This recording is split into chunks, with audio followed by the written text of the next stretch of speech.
Pengakuan Supriyanto temannya tewas dianiaya TNI pakai cangkul, kami dituduh curi buah sukun.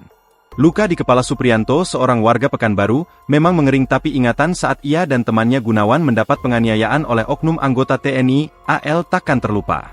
Akibat penganiayaan membabi buta, temannya Gunawan meregang nyawa.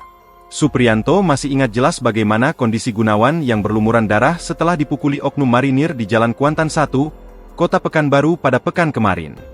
Pria 46 tahun ini juga sempat jadi bulan-bulanan oknum anggota TNL, al berinisial MZ.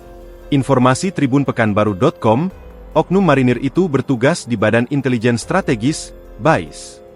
Senjata api MZ ternyata sempat dihujam ke kepala Supriyanto. Kami sempat dipukul dengan senjata, saya merasakan sekali dipukul di bagian atas kepala, terangnya kepada tribunpekanbaru.com. Dirinya tidak bakal melupakan wajah MZ ketika dengan beringas yang menghajar Supriyanto dan almarhum Gunawan, akibat dituduh mencuri buah sukun. Ia menjelaskan bahwa keduanya tidak terbukti mencuri buah sukun tersebut. Mereka akhirnya dilepas polisi setelah sempat diamankan karena dituduh mencuri buah sukun. Tak ada yang melapor, kalau memang ada yang melapor tentu kami ditangkap saat itu juga, ujarnya. Pria itu menuturkan waktu kejadian keduanya sedang berjalan dan melihat buah sukun. Mereka pun mengambil buah itu, lantas ada yang menanyai sehingga keduanya pun menuju rumah MZ untuk meminta maaf. Kami langsung minta maaf karena tidak tahu buah itu beliau yang punyakan, paparnya. Keduanya tidak cuma kena interogasi oleh MZ, namun MZ sempat mengancam keduanya agar jangan pergi dari rumahnya. Langsung ditodong kami pakai pistol. Dia bilang kalau pergi kami langsung dia tembak kami, tuturnya.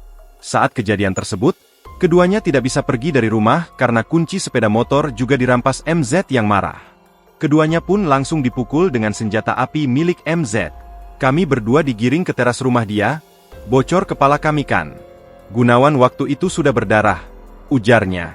Setelah kejadian, Gunawan sempat mendapat penanganan medis di RS Bayangkara Polda Riau, tetapi kondisinya terus memburuk dan ia kesulitan menggerakkan lehernya.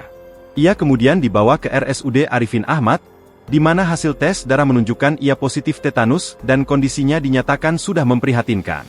Sehari setelah dirawat, Gunawan dinyatakan meninggal dunia. Download Tribun X sekarang, menghadirkan lokal menjadi Indonesia.